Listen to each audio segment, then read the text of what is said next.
আমরা তো বরাবর যত দ্রুত সম্ভব নির্বাচনের দাবি জানিয়ে আসছি। আজকে থেকে না, এখন থেকে 14-15 বছর থেকে আমরা চাইতেছি আর কি, যে আমরা নির্বাচন চাচ্ছি, কারণ জনগণের অধিকার আমরা জনগণের কাছে ফিরিয়ে দিতে চাই। তার ভোটের অধিকার তাদেরকে দিতে চাই, এবং সেই অধিকার প্রয়োগ করে যেন তারা নির্ধারণ করতে পারে যে আগামী দিনে রাষ্ট্র পরিচালনার দায়িত্ব কে পাবে। তাদের এই অধিকার বিলম্বিত হোক, এটা আমরা চাই না। সেই জন্য আমরা খেয়াল করেছেন যে আমাদের অ্যাক্টিং চেয়ারম্যান সাহেব এইভাবেই আলোচনা করেছেন, আমাদের দলের পক্ষ থেকে এইভাবে আলোচনা করা হচ্ছে, এবং আমরা এখনও বলছি যে আমরা যথাসময়ে নির্বাচন হোক, যেটা ঘোষণা হয়েছে সেই অনুযায়ী, এবং সে কারণে যখন তফসিল ঘোষণা করার কথা, এটা যদি বিলম্বিত করার কথা বলি, তাহলে তো নির্বাচন বিলম্বিত করার কথা বলা হবে। আমরা এটা ওইভাবে বলার কোনো সিদ্ধান্ত আমাদের দলের নেই। তারেক রহমানের ভোটার হওয়া নিয়ে কোনো আলোচনা হয়েছে? কোনো সংকট নাই আলোচনা আবার এইটা নিয়ে আলোচনারও কিছু আছে বলে আমি মনে করি না। উনি তো বাংলাদেশের নাগরিক একজন, কিন্তু ভোটার তালিকা ওনার নাম নেই এখন। আসে পড়বে, কোনো অসুবিধা কি? এটা তো নাম ওঠানোর জন্য সময় পার হয়ে যায় নাই তো, তাই না? তাহলে তাহলে তাই না, দুশ্চিন্তা আপনারও হয় না, আমরা দুশ্চিন্তাগ্রস্ত হচ্ছি না। ভাই ও বোনেরা, আমরা কয়েকদিন আগেও এসেছিলাম। আজকে আমরা বিশেষ করে, আপনারা জানেন যে পত্রপত্রিকায় নিউজ ছাপা হচ্ছিল যে আমাদের দেশে নির্বাচন পরিচালনার সময়ে গুরুত্বপূর্ণ হলো নির্বাচনী বুথ, পোলিং বুথ, ভোট কেন্দ্র যেটা বলি আমরা। তো আগে আপনার শুধুই সংসদ নির্বাচন বা অন্য নির্বাচনের জন্য ভোট হতো, এবং সেখানে এক একটা পোলিং বুথে কতজন ভোট দেবে এটা সংখ্যা একটা নির্ধারিত ছিল। আমরা দেখলাম যে এমনিতেই তো ভোটারও বেড়ে গেছে, সেজন্য সেখানে ভোটার সংখ্যা একটু বাড়া স্বাভাবিক আর কি। কিন্তু অন্যদিকে এবার যে ভোটটা হচ্ছে, সেই ভোটে দুটা ব্যালট থাকছে। একটা হলো সংসদ সদস্য নির্বাচনের ব্যালট, আর একটা হলো গণভোটের ব্যালট। তো যেখানে একটা ব্যালটে ভোট দিতে যথেষ্ট সময় লাগে, সেখানে দুটা ব্যালটে ভোট দেওয়া আরও বেশি সময় লাগার কথা। কিন্তু আমরা দেখলাম যে নির্বাচন কমিশন একটা প্রস্তাব করেছে যে ভোট কেন্দ্রে প্রত্যেকটা বুথে ভোটারের সংখ্যা এটা বেশি হয়ে যাচ্ছে। তো এই বিষয়টা আমরা নির্বাচন কমিশনের নজরে নিয়ে এসেছি, যে আমরা চাই যে সব ভোটার যেন ভোট দিতে পারে, কেউ যেন ভোটের অধিকার থেকে, সুযোগ থেকে বঞ্চিত না হয়।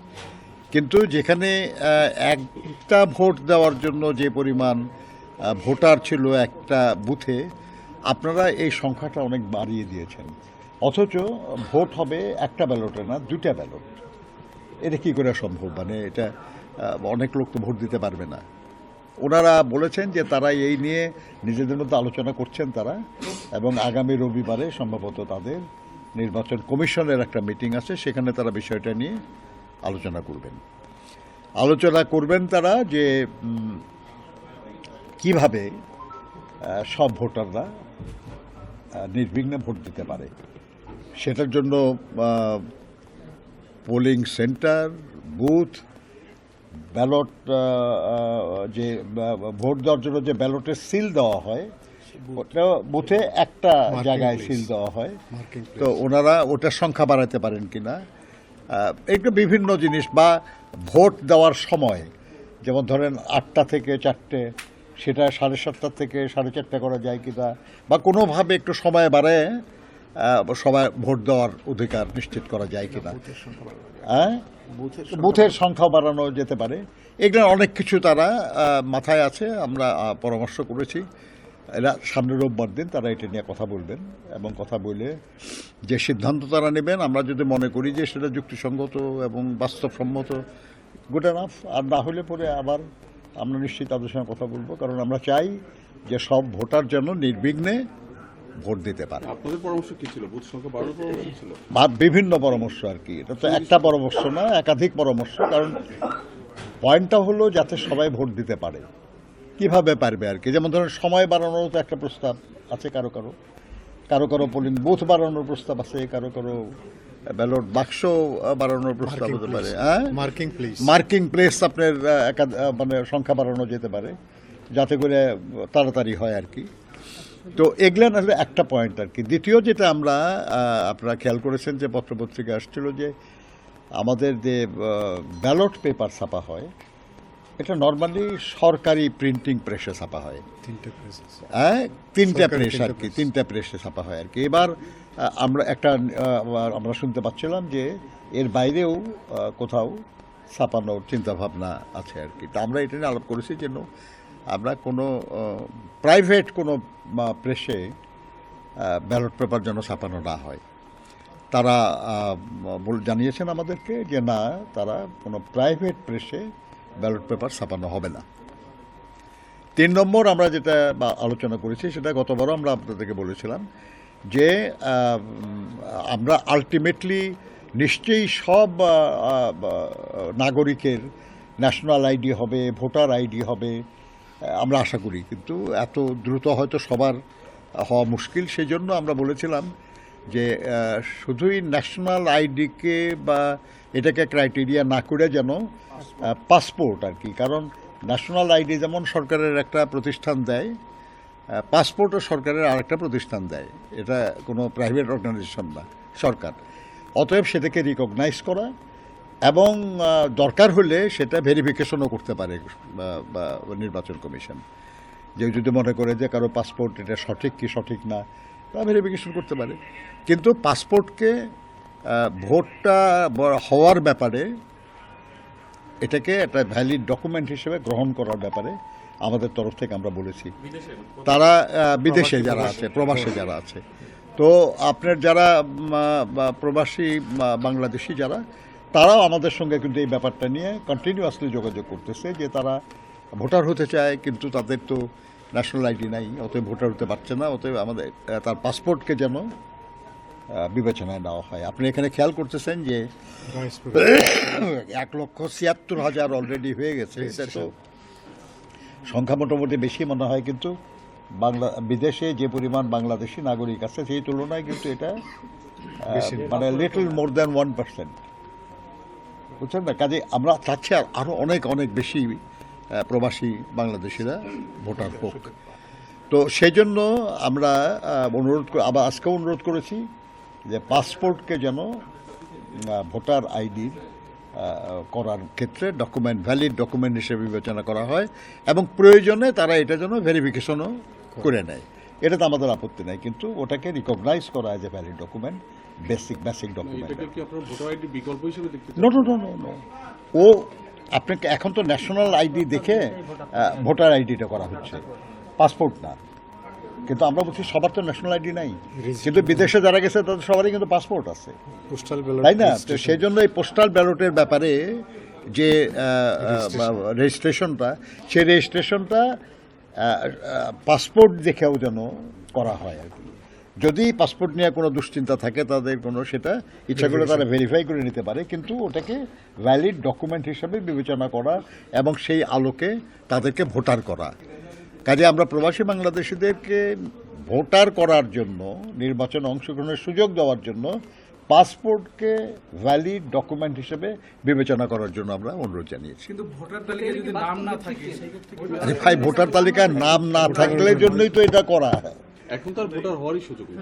আছে এখনো। ওই যে আপনার যে বিভিন্ন জায়গায় বাকি আছে না এখনো পোস্টাল নিবন্ধন হলেই তো ভোটার হবে পরে। স্যার একটা বিষয় বলেছেন যে প্রাইভেট অর্গানাইজেশনের যে আপনার বলছেন যে ইয়ে করার জন্য যে ব্যালট যেন না ছাপা হয় আর কি, আসলে ছাপালে কি ধরনের আশঙ্কা আছে? কোনো ম্যানিপুলেশনের কোনো আশঙ্কা থেকেই কি আপনারা এই বিষয়টাকে অ্যাড্রেস করেছেন কমিশনকে?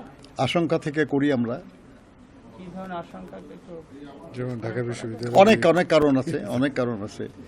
আপনি কখনো এই ব্যালট পেপার কোনো প্রাইভেট অর্গানাইজেশনে ছাপা হয় না। একবার শুধু একটা চেষ্টা হয়েছিল আর কি, সেটা বোধ হয় 2008 সালের দিকে। আমরা জানি যে যতটুকু ছাপানোর সব ধরনের প্রক্রিয়া সম্পন্ন করা হয়েছে আর কি। কোথায়? যদি আর্মি প্রিন্টিং প্রেসে আর কি, যে আর্মি তো এটা তো প্রাইভেট না, তো এরা সরকার না, আমি কি বেসরকারি প্রতিষ্ঠান নাকি? তফসিল নিয়ে কোনো আলোচনা হচ্ছে? তফসিল ভাই, তফসিল আপনাদের বিষয়ে দলের কোনো- চেয়ারপারসন অসুস্থ, ভারপ্রাপ্ত চেয়ারপারসন দেশের বাইরে।